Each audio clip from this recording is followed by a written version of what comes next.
Medina শরীফের মাঝে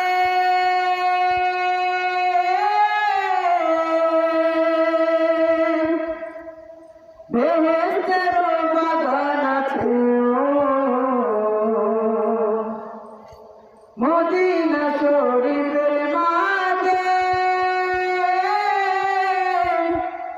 বেহেশতের বাগান আছে।